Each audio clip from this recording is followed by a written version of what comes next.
This video is for week 10 Tuesday. So today we are still working with the Looking Glass Wars. We're going to be doing Looking Glass Wars material all week, but we are going back to the hero's journey.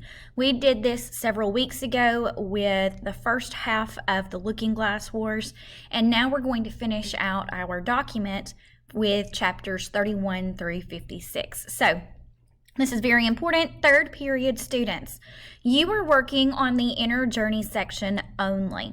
Sixth period, you are doing the outer journey section only. Last time it was swapped, so I'm giving you a chance to explore the other side now. I have included information that you guys submitted from the previous assignment. So I just went in and I picked a few students and I took their information and I filled it in this document. Just as a reminder that we had already talked about this, these were some of the answers you came up with. When you are answering this document, make sure you answer with text evidence and commentary. Your commentary needs to justify and connect your text evidence to that particular step in the hero's journey. Okay, let's get this. So, all of this document is based off of Joseph Campbell's monomyth. And with this monomyth, again, he claims that all heroes follow most of the same steps in plot. Now, it may look a little different. The material is going to be different, of course, but the steps are almost always the same. And in this one, Bedore's Alice, our protagonist, the heroine of the Looking Glass Wars, it's the same for her too. She follows this archetypal pattern. And as we've read the novel, we will have noticed that the stages Alice goes through matches Campbell's monomyth. So here is Alice's outer journey. So the first step is describing her ordinary world. And again, this is the circumstance in which she is raised, where everything is just normal for her. We explore her status, her expectations, her talent. You know, what was life like before the conflict happened? So you've got your answers here. I'm not going to go through these answers. You can read it because you've already discussed them. The next step is her call to adventure, and this is the situation that sets her adventure into motion. This is what gets the plot going. She has a refusal of the quest, and this reflects her fear, her insecurity. These might be things that cause him or her to need saving. So for Alice, it was her having to leave Wonderland, and it could have included where she tells her mother no, she doesn't want to leave Wonderland, she doesn't want to leave her side. It could be her trying to escape England, jumping back into Petals when she is first projected there through the pool of tears. Okay, so here's where you start. Accepting the call. What is the call that Alice has? What is the challenge that she has to accept? Why does she have to accept the call? So again, we are in chapters 31 through 56. So she has been rescued, I guess. She's been taken from her wedding to Prince Leopold and taken back to Wonderland. What is the task that she is now given to set things right in Wonderland? So what is her challenge that she has to go through, and why is she the one who has to accept the call? Why can't it be someone else? So we had now these are a little bit mixed up, and that's okay. Her entering the unknown, this was how she traveled into England and how it affected her. So we're going to skip this section. We've already done that. Her supernatural aid and talisman. So what helps Alice face her conflict with Red? And I've given you a hint. She found it in the maze. So when she was in the Looking Glass maze, she had to retrieve an item. And to retrieve this item, she had to go through several tasks in the maze. But what was that supernatural aid that helped her defeat Red in the end? Okay, her tests and supreme ordeal. So our heroes go through various tests in their quest to overcome their conflict. So what test must Alice endure to claim her queendom? She's tested in various ways. The main one is the looking glass maze. So what does she have to go through to become queen? The reward and journey home. The reward is what they receive for going through their test, and the journey home is their journey back home, like how everything starts to get resolved. What is Alice's reward for passing her test?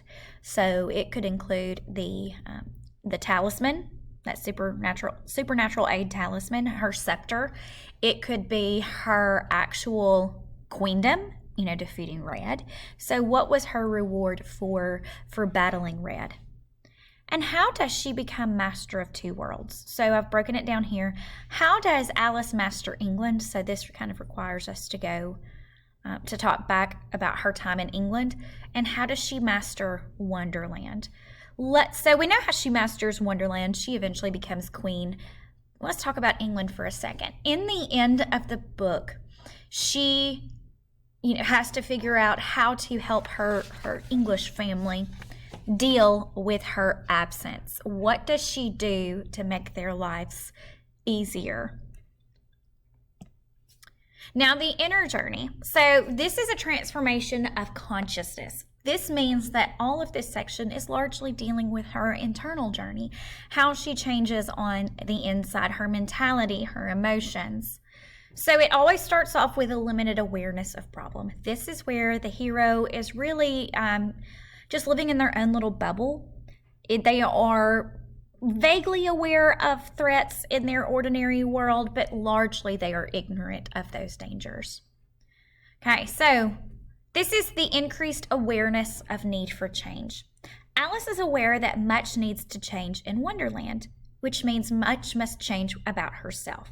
What does Alice need to change about herself in order to save Wonderland?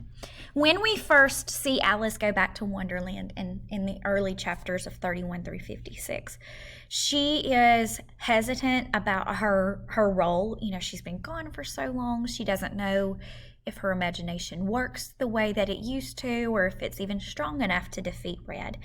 What does she become aware of that she needs to change about herself?